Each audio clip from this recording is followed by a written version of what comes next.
Hello friends, daily sports Bangla YouTube চ্যানেলে আপনাদের আবার আমি স্বাগত জানাই। আবার নিয়ে চলে এলাম খেলার নতুন ভিডিও নিয়ে। ইস্টবেঙ্গলের হট সিটে হাবাস, কেভিনের ভাগ্য ঝুলে স্প্যানিশ কোচের হাতে। ভারতীয় ফুটবলে সাফল্যের আর এক নাম অ্যান্তোনিও লোপেস হাবাস।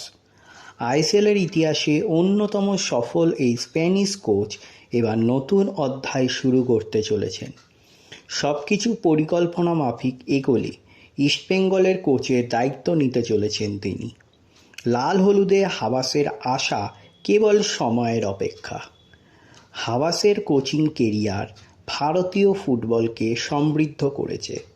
তার হাত ধরেই এটিকে আইএসএলে একাধিকবার চ্যাম্পিয়ন হয়েছে।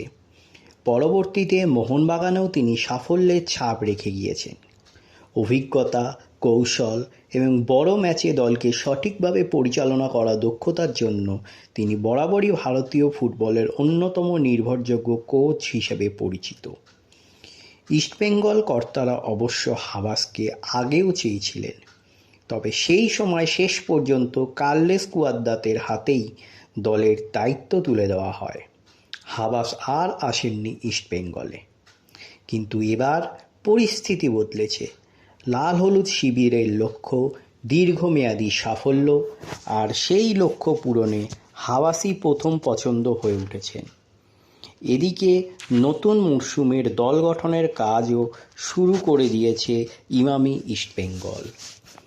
এখনও পর্যন্ত 2 বিদেশি ফুটবলারকে নিশ্চিত করেছে ক্লাব।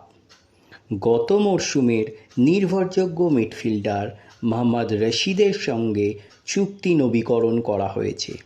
পাশাপাশি পাঞ্জাব এফসি থেকে দানি রামিরেজকে দলে নিয়েছে লাল হলুদ। তবে আপাতত নতুন বিদেশি নিয়োগের প্রক্রিয়া স্থগিত রাখা হয়েছে, ফলে কেভিন সিভিয়াকে সই করানোর বিষয়টির মধ্যে যথেষ্ট অনিশ্চয়তা রয়েছে। কেভিনের ভাগ্য ঝুলে রয়েছে। হাবাস যদি সবুজ সংকেত দেন, তবেই আর্জেন্টাইন ডিফেন্ডার থাকবেন লাল হলুদে। ক্লাব সূত্রে খবর, হাবাসের নিয়োগ চূড়ান্ত হওয়ার পর তার পরিকল্পনা অনুযায়ী বাকি বিদেশি ফুটবলার বেছে নেওয়া হবে। অর্থাৎ দল গঠনে গুরুত্বপূর্ণ ভূমিকা তার সেই স্প্যানিশ কোচের, আর তার স্প্যানিশ কোচের মতামতকেই সবচেয়ে বেশি গুরুত্ব দেওয়া হচ্ছে। সমর্থকদের প্রত্যাশা এখন একটাই, হাবাসের অভিজ্ঞতা, তার লড়াকু মানসিকতা এবং জেতার খিদে তিনি ছড়িয়ে দেবেন দলের ছেলেদের মধ্যে। অস্কার বুজোর হাত ধরে যে সাফল্য এসেছিল, এখন দেখার হাবাস সেই সাফল্য কতটা ধরে রাখতে পারেন। অস্কার বুজোর ছেড়ে যাওয়া হট সিটে বসছেন হাবাস, তা এক প্রকার ঠিক। তাহলে এই হলো আজকে আমার ভিডিও। আবার বলছি, আমার চ্যানেল যদি আপনাদের ভালো লেগে থাকে, অবশ্যই আমার চ্যানেলকে আপনারা সাবস্ক্রাইব করে দিন।